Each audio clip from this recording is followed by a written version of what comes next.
Hello. I've spent a lot of my free time over the past few years designing concept art as a hobby. Typically, I'll make illustrations of characters or weapons inspired by the lore of media franchises I enjoy. I used to only be capable of making pencil drawings and a series of sketchbooks for fun, but lately I've wanted to take my art to a new level. The ability to complete full color renderings completely from imagination is a challenging skill set that I've been gaining some progress in recently, so I thought it'd be fun to share some of my image making process with you. I've always liked looking into the historical reality behind the inspirations for fantasy design, trying to understand the form and function of weapons and armor, the historical precedent for the selection of materials, understanding the cultural elements that influence design, etc. A lot of the concept art that I've seen, especially when armor and weapons are involved, doesn't adhere to functional realism. Many before me on YouTube and elsewhere have pointed out the historical and functional impracticalities of armor, weapons, and clothing in films and video games, but not many have attempted to design a better replacement, at least not from what I've seen. I'd like to change this by taking the pedantic analysis of the medieval enthusiast community and applying it to my own creations. I don't mean for this video to be completely instructional, but more of just an entertaining thought experiment. Hopefully this will interest some of you and we can have a bit of fun stretching our creative muscles together. Alright, so why bother worrying about functional realism in fantasy design? Fair enough.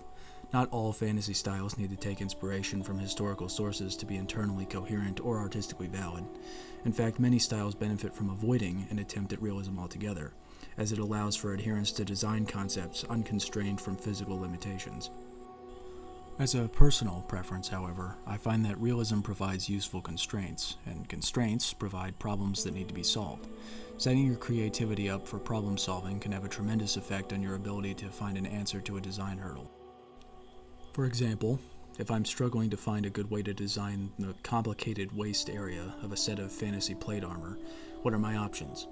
Well, I could just make something up, but what will likely happen is that I'll fill in the gap with random shapes that seem like they might fit to the untrained eye, or worse, my brain will fill in the gaps with things that I remember seeing in other artists' often ill-informed attempts, which could result in my illustration looking derivative as well as incoherent.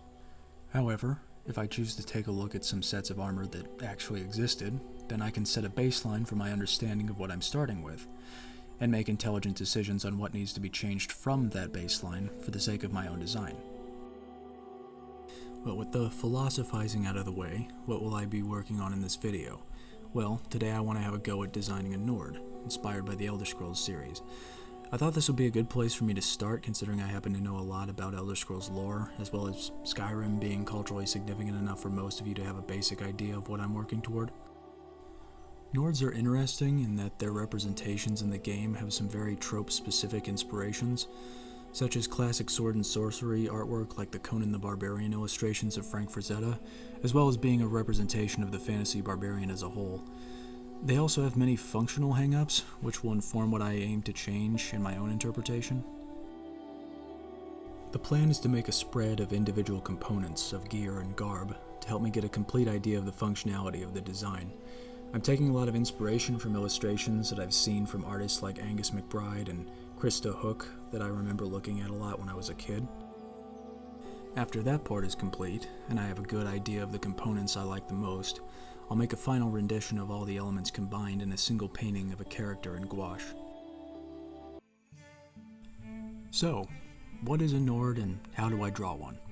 Well, if you've played Skyrim, you'd probably know that they're a vaguely Viking, Scandinavian-inspired warrior race from a harsh northern land that have extensive, conveniently lootable burial tombs. Unfortunately, the game doesn't necessarily give the most complete picture of what the older lore of the franchise paints the Nords to be. For my purposes, I'll be taking inspiration from the older lore so that we can get a more unique inspiration for the design. Skyrim, the game, depicts the Nords largely as city dwellers, who worship the same pantheon as their imperial neighbors, and seem to be more interested in the past triumphs of their people instead of living a true warrior's way of life in the present. I'd like to reinterpret this a bit. Nords are canonically represented as a barbaric race, not meaning that they are vile savages, but more so that they are constrained to the tropes associated with the barbarian class of classic RPGs. They have an innate resistance to the elements and an almost supernatural resistance to the cold. This means that the stereotypes of a sleeveless, half-naked warrior that we see in pop culture actually has some credence in this case. Their race lives off the land, hunts for subsistence, and worships totem idols of animals as representations of their deities. They dislike conventional magics, but appreciate mystic communication with the land and sky through their worship of the goddess Kine. There should be motifs of swirling wind painted on their skin and animal symbols etched into their weapons and gear. Much of the armor in the game actually has a good look in this regard, and it will serve me well as inspiration. The problem arises when we see that these armors being worn by individuals who don't seem like they live the corresponding lifestyle. This brings us to the material realities of Nordic culture. Being clad in furs and hides makes sense if you are a society that largely subsists off hunting, which the frozen climate of Skyrim would necessitate. Most of the resources of Nordic culture would come from the local landscape. I would imagine that most of the Nords of Skyrim wouldn't live in the big cities. Most of them would live amongst larger clans and a village similar in style to Old Norse longhouses or the configuration of a Haudenosaunee settlement. Day-to-day subsistence would be reminiscent of something in between a Native American village and a Mongolian camp.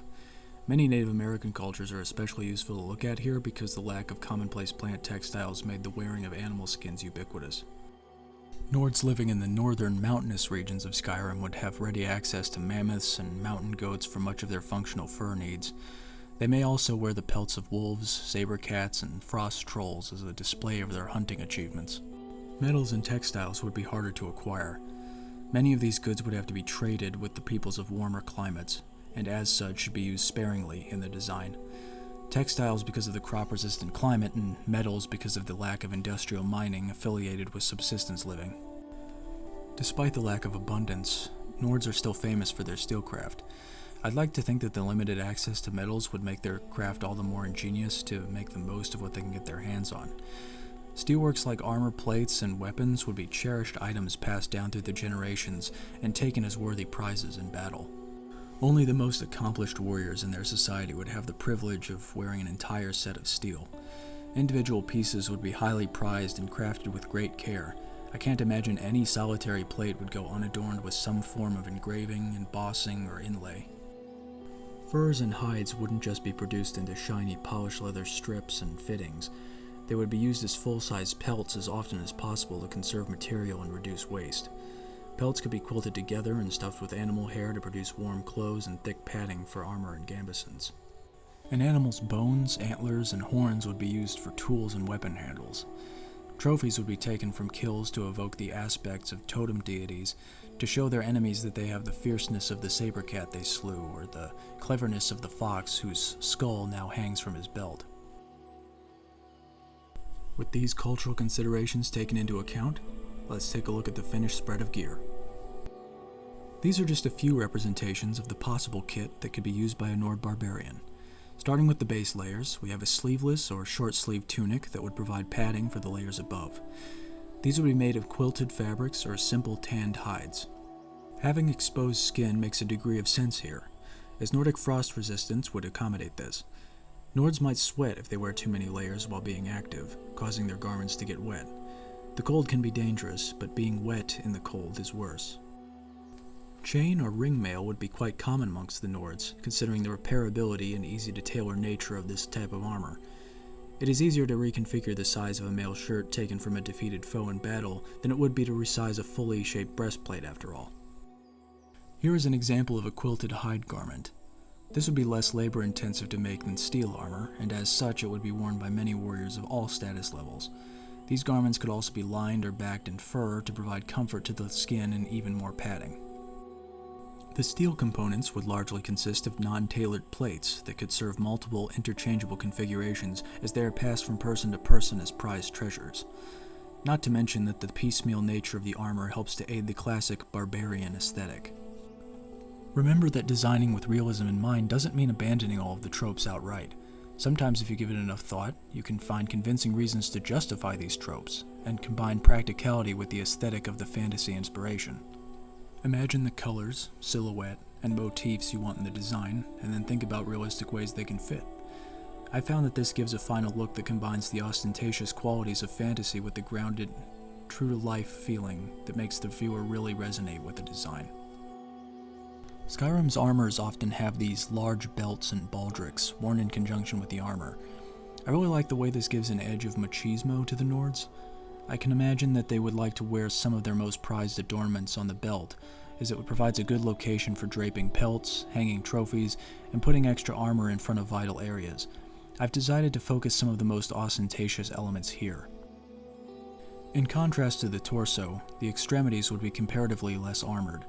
Not only are these areas less vital to protect when steel is limited, but leaving the armpits and knees unhindered makes actions like throwing spears, shooting bows, and swinging large two-handed axes significantly easier. Helmets would be worn over a padded cap, which would make up for any tailoring inconsistencies and provide extra padding. Nordic helmet designs from the game are rife with horns. While many practically minded people may find this absurd, it's important to remember that this type of adornment is not unknown to history. Helmets can be interchanged depending on the situation a warrior finds himself in anyway. The Nords value prowess and display of achievement too much for this fantasy staple to not be included in my final design. So, here we are. Now that we have a relatively complete understanding of the elements that go into a properly realized Nordic barbarian, let's get started on the final pose. This is really just an exercise for creating a character concept, so let's not go too crazy with the background or action. The pose should be proud and stoic while giving an imposing sense of size and confidence. I'm maintaining the piecemeal look that I mentioned earlier. Let's imagine that this is a middle-rank Nord with several battles under his belt, not the highest status imaginable. I remember to keep the attention to the layers of garb we established earlier. Consider which body parts are priority regarding protection, and make sure the Nordic style inspired by fantasy tropes isn't being compromised into something that lacks cultural influence. Adding final detail is always a challenge, because we need to resist the urge to add something that detracts from the overall balance of the design. That's one of the best benefits of adherence to practical realism. If I stay within the confines of reality, it would be very difficult to make the image look unbalanced, because the very concept of weight distribution and surface area constrain me from going overboard to begin with. I want to add a few subtle details that give the figure some character, such as a bandaged wound on the thigh and a throwing axe tucked into the back of his belt. The final details of the plates will include engraved patterns that represent the swirling winds, as well as the ties, rivets, and connection points that make the armor feel truly usable. The important thing to remember when illustrating in this style is to always check to make sure each component makes physical sense on the character. This is why I took the time to do the spread before the final pose. So many amateur-looking fantasy designs fail because it's too easy to see that the wearer's arms wouldn't be able to move, or the incorrect materials were being used for the wrong item. Functional failings can be especially glaring if your design is to be used in a film or video game with animations that cause the components to stretch or clip into each other. Keeping the design practical solves so many questions that may stump you during the design process, because you typically have a real historical example to draw from. Characters look so much better in motion and various poses when they conform to reality. This allows for so much more versatility in what the viewer can see them doing, which creates a greater sense of connection with the artwork. I want the viewers of my work to imagine themselves in the gear I created, swinging a great axe with the same strength they see in the character. The best fantasy artwork makes you want to be in the world you're seeing, and it's my belief that designing practically is one of the best ways to create an instant connection to our world, and therefore a connection to the viewer. And so, our Nord concept is complete. I'm quite happy with how it turned out. It's not too dissimilar from what we see in the game, but the goal wasn't to reinvent the wheel, just to reconsider the material reality of the subject. I do plan on doing designs of the other races of the Elder Scrolls, races that have less existing artwork and lore to draw from, so that will be a fun challenge to come. This video has been more of an exploration of the concepts than a comprehensive demo, but I wanted anyone who is interested in fantasy to feel welcome, not just other aspiring artists. I'm only an amateur in this field, but I've given these topics enough thought that I have a lot I want to share with all of you. I don't see many videos redesigning characters in the sword and fantasy community on YouTube, and I'm hoping to change that. If you have any thoughts or critiques on what I've created here today, I'd love to hear your feedback in the comments below. To see more pop culture redesigns and fantasy explorations. Thank you for watching.